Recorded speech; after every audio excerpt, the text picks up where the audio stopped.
강희창 목사입니다. 지금 이제 4단계라서 예배는 드릴 수 있는데 이번 주 날씨도 좀 심히 덥고 해서 오늘까지 비대면 이렇게 하고 다음 주부터는 수요일 예배를 10시 반으로 했으면 좋겠습니다. 10시 반이나 11시는 여러분들끼리 좀 문을 내서 정하시고 그래서 저녁에 교통이 혼잡한 시간을 피해서 오전에 나왔으면 하는 사람들이 많아서 그렇게 하도록 하겠습니다. 오늘도 이 동영상 이렇게 전하는 이 상황 관계상 주로 말씀에 해당하는 부분만 전하고 그 다음에 찬양은 여러분들께서 열심히 혼자 좋아하시는 찬양을 하시고 마지막 주기도문도 혼자 하시고 전 기도하고 말씀 전하는 걸 하도록 하겠습니다. 잠깐 기도하죠. 좋으신 아버지 하나님, 우리가 말씀을 전하고 듣고자 합니다. 하나님께서 이 시대를 통해서 또한 저희들의 모든 사정을 하감하시고 저희들을 위해서 예비하신 말씀을 주실 때 합당한 깨우침을 주시옵고 그 모든 것들이 우리를 변화시키는 하나님의 능력이 되어 임하게 인도하시옵소서. 이 시간도 마치는 시간까지 주의 성령께서 친히 주장하시고 인도하시옵소서. 예수님의 이름으로 기도하옵나이다. 아멘. 오늘은 이제 수요일마다 우리가 한 주제를 가지고 말씀을 전하기로 했는데 오늘은 이제 권력에 관해서 말씀드릴까 합니다. 이게 신앙과 권력에 대해서 우리가 크리스찬으로서의 권력에 대해서 어떻게 생각해야 되는지. 사실 목사들도 권력자처럼 보이는 사람들도 있고 그렇지 않은 사람도 있고 어느 만큼은 권세와 권력을 가져야 이끌어갈 수도 있고 그래서 권력에 대해서 좀 정리가 됐으면 합니다. 그런 기회가 되길 바랍니다. 예전에 제가 러시아를 다닐 때 모스크바에는 여러 개의 공항이 있는데 거기서 다시 선교지로 가려면 공항을 러시아 국내선을 타고서 그 공항을 가야 됩니다. 그래서 그곳에 친한 사람들이 있었는데 언젠가는 현지에 좀 이렇게 힘 있는 국회의원이 공항으로 저를 만나러 나왔어요. 친구 하다 보니까 그렇게 나왔는데 그래서 제가 이제 떠나는 날 그 국회의원이 공항에 나와서 이런저런 대화를 하다가 시간이 좀 임박했는데 좀 늦게 왔어요. 근데 늦게 온 그 사람이 저를 데리고 공항 커피숍에 가더라고요. 그래서 저는 좀 이러지 말았으면 시간도 다 됐고 학수만 하고 갔으면 좋겠는데 그분이 꼭 저를 이끌고서 커피숍으로 가서 이것저것 시켰어요. 그래서 저는 이제 러시아 말로 자세한 말 할 수도 없고 이렇게 시간이 다 됐는데 참 애매하더라고요. 그래서 이제 시간은 임박했고 빨리빨리 들어가야 되는데 그래서 제가 이제 옆에 있는 사람 통해서 내가 가야 되지 않냐, 시간이 임박했지 않냐, 비행기 떠나지 않냐 이렇게 해서 통역을 전했더니 국회의원이 하시는 말씀이 천천히 러시아 사내답게 그런 얘기를 해요. 당신이 타셔야 비행기는 떠납니다. 이렇게 한마디 딱 하더라고요. 그러니까 국회의원이 비행기를 좀 늦게 떠나게 할 만큼의 권세가 있는 거예요. 내가 한국에서도 그러지는 않잖아요. 아무리 권력 있는 사람일지라도 비행기 출발 시간을 놓치면서 누군가 하고 커피를 마셔야 될 만한 그런 건 아닐 텐데 그래가지고 이제 러시아에서 이 나라 대단하다. 그리고 이제 어떤 상부계층의 권력 행사가 대단하겠다 하는 그런 느낌을 받았던 적이 있습니다. 어쨌든 제가 그래도 빨리 가겠다 그래서 그렇게 늦지 않은 시간에 들어가긴 했는데 거기서는 그럴 수 있는 것처럼 생각을 해요. 또 언젠가 한번 우연히 거기 이제 귀빈실로 지방공항에 귀빈실로 들어간 적이 있었는데 거기 또 아는 사람을 통해서 저를 일부러 그쪽으로 그들은 절 대접한다고 들여보냈는데 귀빈실로 가는데 기가 막힌 게 그냥 아무 별 주사 검사 없이 싹 통과해요. 그러니까 만약 제가 그 안에 뭘 아무거나 가지고 있으면 뭐든지 가지고 들어갈 수 있다는 거예요. 귀빈실로 들어간 사람 아무도 아무것도 검사를 안 하더라고요. 그렇게 엑스레이 통과기 같은 것도 없고 물론 그걸 통과해야 되지만 옆으로 그냥 가게 해요. 그러니까 이거 참 큰일이다. 만일에 그 권력자가 누구에게 포섭에 대해서 이렇게 들어가게 하면 그냥 무사 통과 아닌가, 참 위험하다는 생각이 들었어요. 그래서 그 권력을 행사하는 사회, 권력자들에게는 좋을지 모르지만 결국엔 과도한 권력은 그 권력 가진 사람에게도 도움이 안 된다는 그런 생각이 들었습니다. 그래서 권력은 가진 자에게는 편한 거지만 그 권력 때문에 희생되는 사람, 뭐 이런 여러 가지 생각하면은 과도한 권력은 문제가 돼요. 어떤 일을 하기 위해서, 사명을 위해서 권력이 필요하긴 하지만 사명에는 관심이 없고 권력만 관심 있는 사람들이 우리 주변에 얼마든지 많잖아요. 대통령대에서 초기에는 뭔가 할 것처럼 막 얘기하다가 조금 있으면 권력 싸움마다 끝나는 사람들이 부지기수죠. 어쨌든 이 권력 문제를 우리가 어떻게 이해할 건지. 자, 그래서 우선은 신앙과 권력을 크게 구분하면 신앙은 그 하나님과의 관계에서 자기 변화를 먼저 추구하는 게 신앙이죠. 그리고 이제 타자와의 관계에서도 자기 변화를 먼저 생각하는 게 신앙인의 기본 자세예요. 권력자는 자기 변화는 생각지 않아요. 타인의 변화. 그리고 자기가 권력이 있으므로 자기는 가만히 있고 그 힘으로 남을 변화시키는, 그렇게 심한 경우에 자기는 가만히 있고 나라를 엉망으로 변화시킬 수도 있는 그 권력자들의 그 어두운 삶의 행태가 되겠죠. 그래서 이런 것들이 우리 이제 목회자에게 비교하면, 여러분들 이제 그 재직회나 공동회 할 때 목사, 담임 목사를 보고 당회장이라고 불러요. 그 당회장은 그 교회 제도적 차원에 있어서 이끌어간다는 그런 의미의 명칭이죠. 그래서 목회자다 할 때하고 당회장이라고 할 때하고 개념이 달라져요. 목회자는 그 목자가 양떼를 이끌듯이 양떼를 먹이려고 그 일종의 아기를 먹이는 어머니, 아기를 키우는 어머니 같은 그런 개념이죠. 물론 목자가 양에 대해서 뭐 가끔은 지팡이를 들고 위협도 하지만 그것이 결국은 양떼를 먹이고 살리려는 거니까 목회자하고, 근데 당회장은 어떤 그 제도적으로 시스템이 갖추어져서 재직회다 무회를 이끌어가는 권력자 비슷한 개념이 있어요. 그 목회자라고 할 때하고 당회장이라고 할 때하고 얘기는 달라지죠. 그래서 제도적 교회는 이중성을 지닐 수가 있어요. 그러니까 그 가운데 있는 사람이 그 목자로서의 그 정체성을 가질 수도 있고 어떤 제도적 그 체계의 수장으로서의 의미를 가질 수도 있으니까, 제도적 체계의 수장일 때는 어떤 그 공동체를 이끌어가는 권력자 비슷한 개념이 되는 것이고, 그리고 목회자 차원에서는 성경적 본연의 그런 목자로서의 개념을 가질 수도 있어요.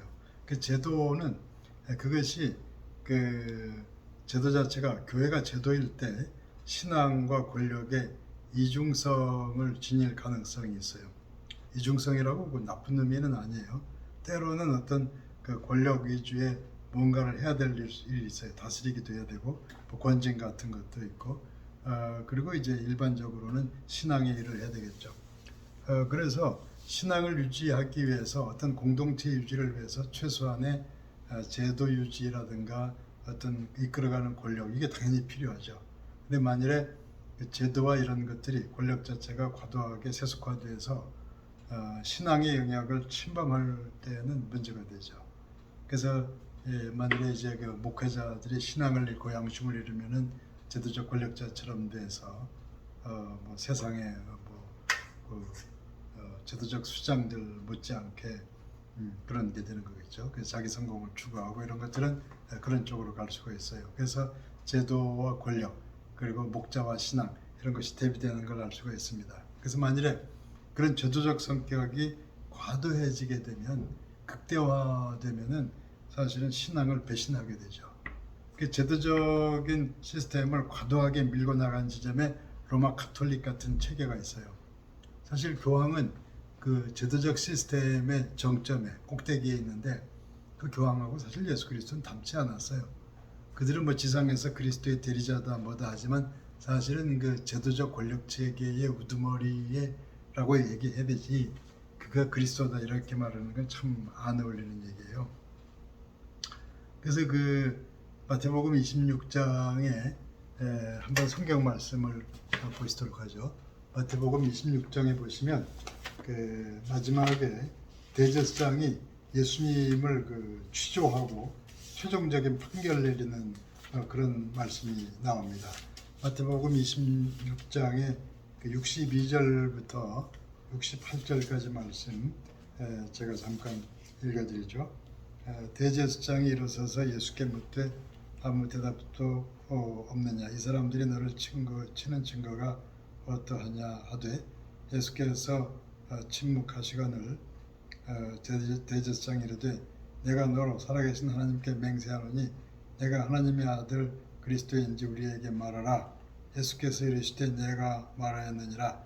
그러나 내가 너희에게 이르노니 이후에 인자가 권능의 우편에 앉아있는 것과 하늘 구름을 타고 오는 것을 너희가 보리라 하시니, 이에 대제사장이 자기 옷을 찢어 이르되 그가 신성모독하는 말을 하였으니 어찌 더 증인을 요구하리요.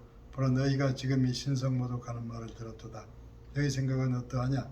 대답하되 이르되 그는 사형에 해당하니라 하고, 이에 예수의 얼굴에 침 뱉으며 주먹으로 치고 어떤 사람은 손바닥으로 때리며 이르되 그리스도야, 우리에게 선지자 노릇을 하라. 너를 친 자가 누구냐 하더라. 이 말씀이 상당히 비극적인 말씀이에요. 이게 뭐냐면 그 예수 그리스도를 신문하면서 예수 그리스도에게 사형 판결을 내리려고 합니다. 근데 그가 누구냐면 대제사장이에요. 하나님의 성전을 이끌어가는 당회장 같은 사람, 최고의 당회장 같은 사람이 바로 그 하나님의 성전에 그 육신으로 오신 하나님을 심판하고 있어요. 상당히 역설적인 이야기죠.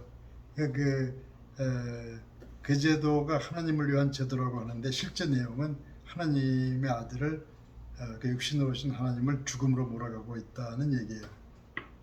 그래서 그 현재 대제사장이 왜 그렇게까지 하느냐, 여러 가지 핑계를 대고 이유를 대겠지만은 실제 내용은 대제사장의 현실 권력을 유지하려는 그런 문제예요. 종교 세계의 극단적인 비극은 그 위의 권력 구조로 가면은 종교가 내세우는 그 양심과 가치를 정면으로 때려 부수고 있다는 그런 얘기죠. 그래서 성경적으로 볼 때 예수님에 대해서 사형 판결을 내린 사람이 가장 큰 죄인이지 않겠어요? 그런데 그 사람은 뭐냐면 하나님의 종이고 성전의 대제사장, 그러니까 교회를 어떤 목자와 신앙과 양심 차원이 아니고 제도와 권력 차원에서 장악하고 있는 그가 어찌 보면 하나님의 가장 심각한 대적자가 되는 셈이에요. 그러니까 이 권력을 잘못 장악할 때, 신앙을 외면한 권력일 때 이것은 치명적인 문제가 된다고 볼 수가 있어요. 그래서 그 정반대이 될 경우, 그런 경우 예수님께서 그 권력자의 반대편에서 어떤 식으로 말씀하시는 거 아니? 요한복음 10장에 보시면 그 11절부터 17절까지 제가 좀 읽어드리겠습니다. 요한복음 10장, 나는 선한 목자라. 선한 목자는 양들을 위하여 목숨을 버리거니와 삭고는 목자도 아니요 양도 제 양이 아니라. 이리가 오는 것을 보면 양을 버리고 달아나느니 이리가 양을 물어가고 또 해치느니라. 달아나는 것은 그가 삭고인 까닭에 양을 돌보지 아니함이나 나는 선한 목자라. 나는 내 양을 알고 양도 나를 아는 것이 아버지께서 나를 아시고 내가 아버지를 아는 것 같으니 나는 양을 위하여 목숨을 버리노라. 또 우리가 들지 아니한 다른 양들이 내게 있어 내가 인도하여야 할 터이니 그들도 내 음성을 듣고 한 무리가 되어 한 목자에게 있으리라. 내가 내 목숨을 버리는 것은 그것을 내가 다시 얻기 위함이니 이로 말미암아 아버지께서 나를 사랑하시느니라. 그러니까 이 내용은 목자 대신 예수 그리스도의 모습을 그대로 표현하고 있고, 조금 전에 마태복음 26장에 나오는 대제사장의 그것은 제도적 권력자로서의 하나님의 종, 극과 극이죠. 그 목자와 신앙과 양심으로서의 그리스도가 요한복음 10장에 나왔다고 본다면 세속 권력자로서의 하나님의 종, 그가 결국 마태복음 26장의 뒷부분에 나와서 예수 그리스도를 심판해서 사형 판결 내리려고 하는 그런 사람이란 말입니다. 그러니까 우리가 신앙의 문제, 교회 문제를 어떤 권력 차원에서 접근해갈 때 그 대제사장 비슷한 쪽으로 가게 되는 것이고, 그리고 영혼이 깨어 있어서 신앙과 양심을 살려내려고 할 때 우리는 요한복음 10장의 그리스도 쪽으로 가게 돼요. 그 요한복음 10장 10절이 이렇게 전하고 있죠. 도둑이 오는 것은 도둑질하고 죽이고 멸망시키려는 것뿐이요 내가 온 것은 양으로 생명을 얻게 하고 더 풍성히 얻게 하려는 것이라. 여기 나오는 도둑은 또 그리고 내가 온 것은 이렇게 할 때 도둑은 빼앗고 죽이려는 거다. 사실은 그 교회를 권력 차원에서 접근하는 자는 도둑 비슷하고 그리고 예수 그리스도는 오히려 자기를 생명을 내주려는 것이다. 이런 말씀이라고 볼 수가 있습니다. 자, 이런 걸 생각해 봅시다. 여러분들 우리가 이제 민주주의와 자본주의 체제를 한국이 어쨌든 간에 선택하고 있는데 자본주의는 그 자유경쟁, 시장경제를 얘기하죠. 근데 이제 자유경쟁의 자본주의는 태생적인 어떤 원죄적 성격이 있습니다. 뭐냐면 그런 자유경쟁의 자본주의가 어쩔 수 없이 맞아들여야 되는 불행이 있는데 정해진 시기마다 경제 공황이 오게 돼 있습니다. 무슨 얘기냐면 자유로 맡겨두면 어느 정도 주기마다 심각한 문제에 봉착하게 돼요. 그걸 또 넘어서야만 되고, 그러니까 위로부터 통제 조절하는 게 아니기 때문에 자유시장 경제는 얼마큼가 하면은 경제 공황이 오게 돼 있어요. 그래서 그런 공황이 몇 년마다 온다 이런 걸 예측한 그런 예측도 있습니다.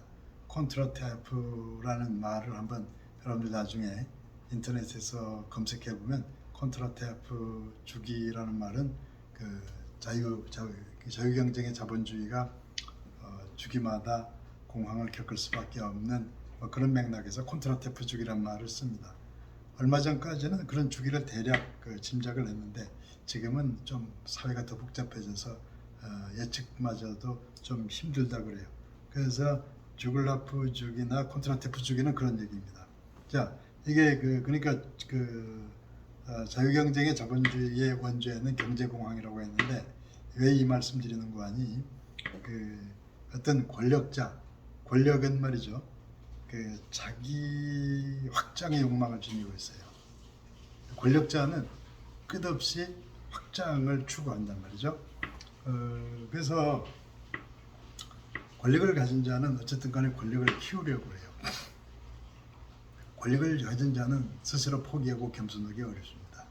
예수님께서야 빌립보서 2장에서 스스로 하늘 보좌를 버리고 내려오시다 그랬지만 그 권력 자체는 자기 확장의 욕망이 있어서 자기 확장의 욕망은 어떤 원죄적 결과를 맞이하게 돼요.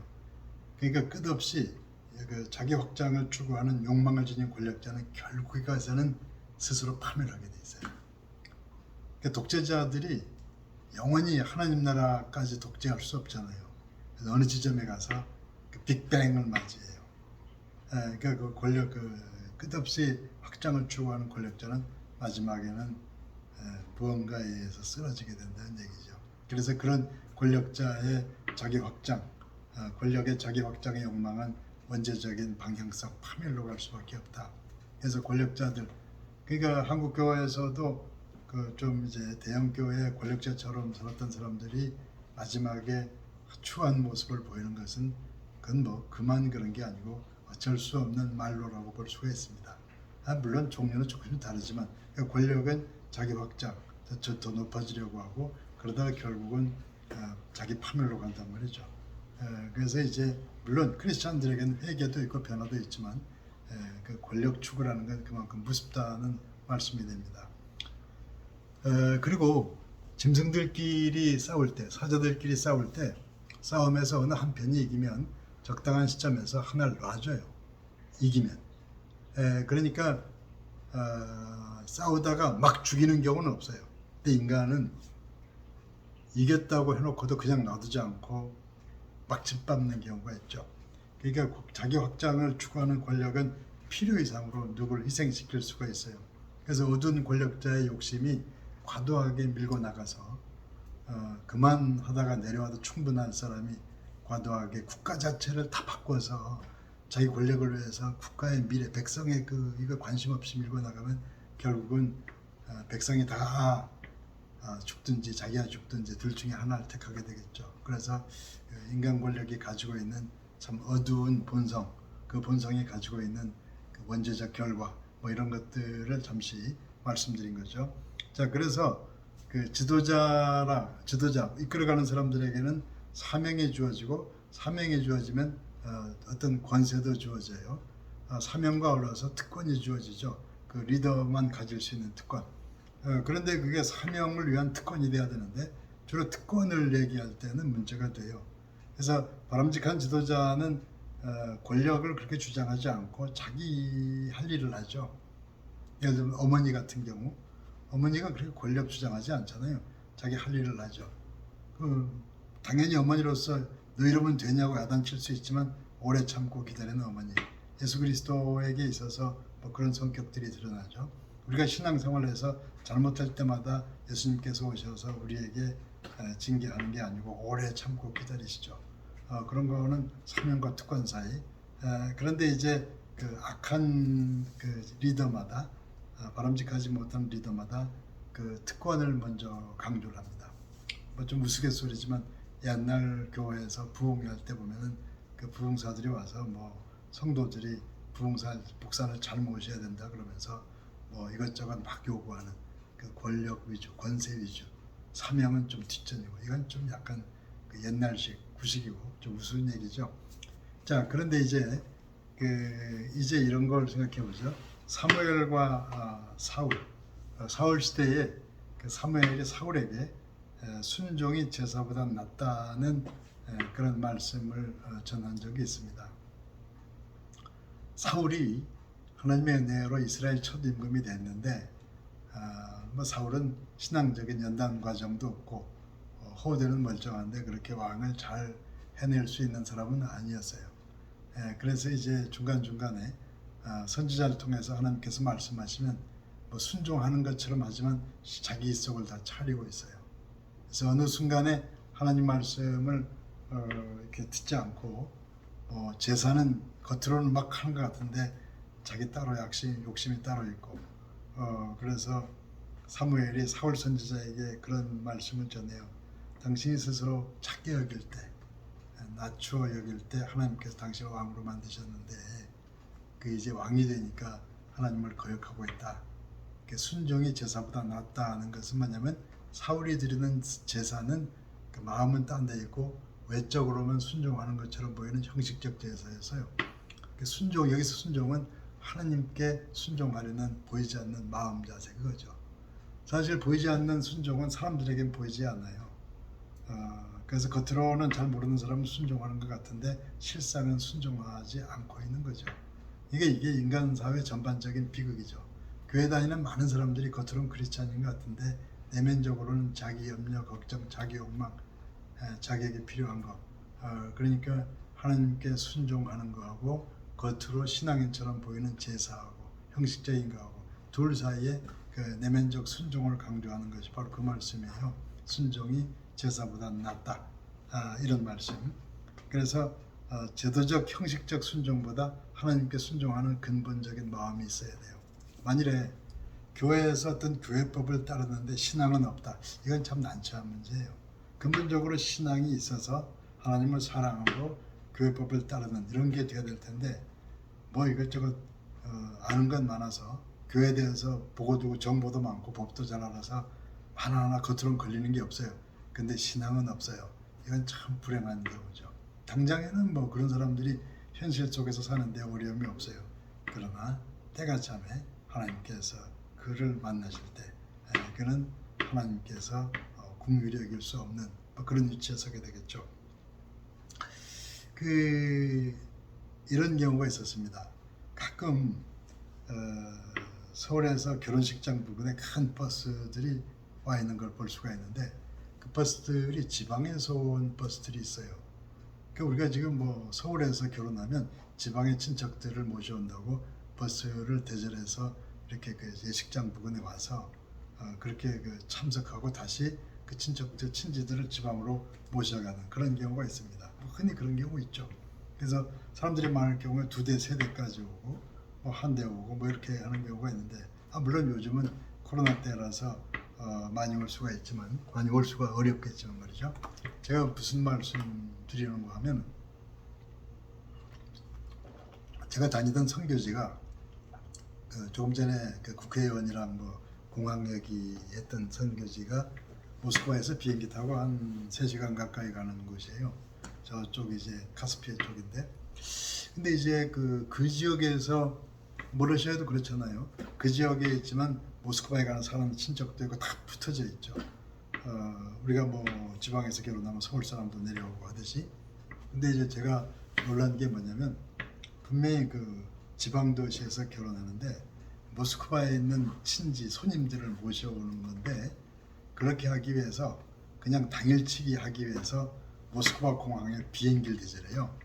큰 비행기를 대절해가지고 비행기 타고 참석하고 끝나면 비행기 타고 올라가는데 거의 이럴 수가 있나 하는 생각이 들더라고요. 그 대단한 권세죠.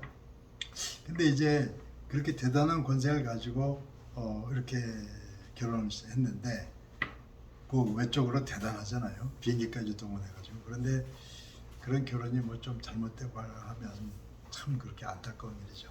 제가 드리려는 말씀은 그 외적인 형식이나 이런 것보다는 사실은 비행기 뭐 그런 거 안 해도 되고 그 내면의 문제가 중요한 게 아니겠어요? 인생은 사실은 그 안에 게 안 되면 정말 불행한 건데. 그래서 이제 권력과 신앙에 있어서 신앙 없는 권력이 위험하고 사실 정말 중요한 건 그 지방도시의 두 사람의 남녀 사이에 내적으로 이루어져가는 그 관계가 성숙해가면서 뭔가 생명의 미래가 이런 건데 그거에 정반대해서 그 엄청난 돈을 들이고 큰 비행기와 그 위세를 부리면서 이런 게 극적이잖아요.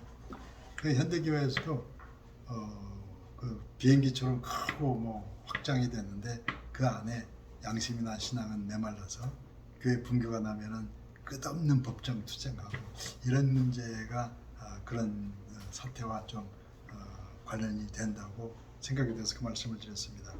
그래서 외적으로 팽창하고 놀라운 과학기술 시대에 인간의 영혼의 정신의 가치는 점점 더 무관심해져요. 내면의 의미.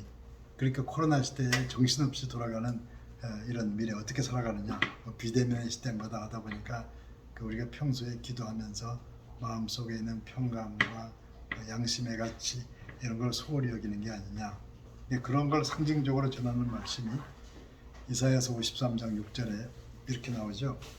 우리는 다 양 같아서 각기 제 길로 갔거늘 여호와께서는 우리 모두의 죄악을 그에게 담당시키셨도다. 우리가 양 같아서 각기 제 길로 갔다는 건 뭐냐면 우리가 신앙생활을 하면서 주로 외적인 거, 형식적인 거 이런 길로 갔단 말이죠. 소중한 내면의 어떤 가치, 신앙과 양심의 가치는 조금 가다가 희미해지고 무관심해지고 그러다 보니까 우리는 겉으로 경쟁적으로 인간들끼리 막 갔는데 가보니까 허탈한 영혼이 메마른 이런 문제가 생겼어요. 지금 우리 시대에도 이런 문제가 그러니까 우리가 시대의 거친 흐름 속에서 어딘가 그 소홀히 버려졌던 우리의 신앙과 양심과 이런 문제들 그래서 권력 같은 걸 그렇게 두려워할 게 아니고 오히려 그 반대편을 바라봐야지 바람직하다는 말씀을 드리고 싶은 겁니다.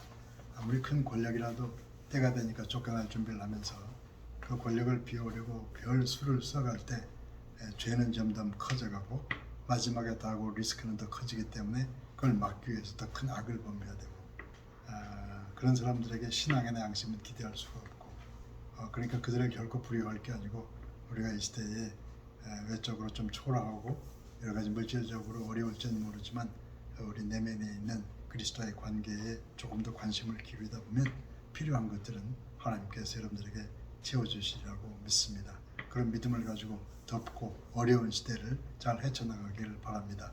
제가 기도하면서 이 시간 말씀을 마치겠습니다. 좋으신 아버지 하나님이시여 우리가 믿는다 하나 주께서 기뻐하시는 길이 아닌 외적인 잘못된 길로 살아왔는지 모릅니다. 특히 과학기술과 많은 외적인 시대의 흐름들이 크고 격렬하게 우리를 몰아붙일 때 우리 영혼이 길을 잃지 않게 하시옵고 신앙과 양심과 그 하나님께서 주신 사명의 소중한 가치들을 다시금 되새기며 영혼이 소성케 되는 축복을 더하시옵기를 간절히 기도합니다. 온전한 믿음의 회복과 올라서 시대를 올바로 믿음을 가지고 걸어갈 수 있도록 우리 길을 인도하시옵소서. 우리 주 예수 그리스도 이름으로 기도하옵나이다. 아멘. 네, 이후의 순서 찬양과 주기도 모든 건 여러분들 개별적으로 하시기를 부탁드립니다. 건강하게 잘 지내십시오.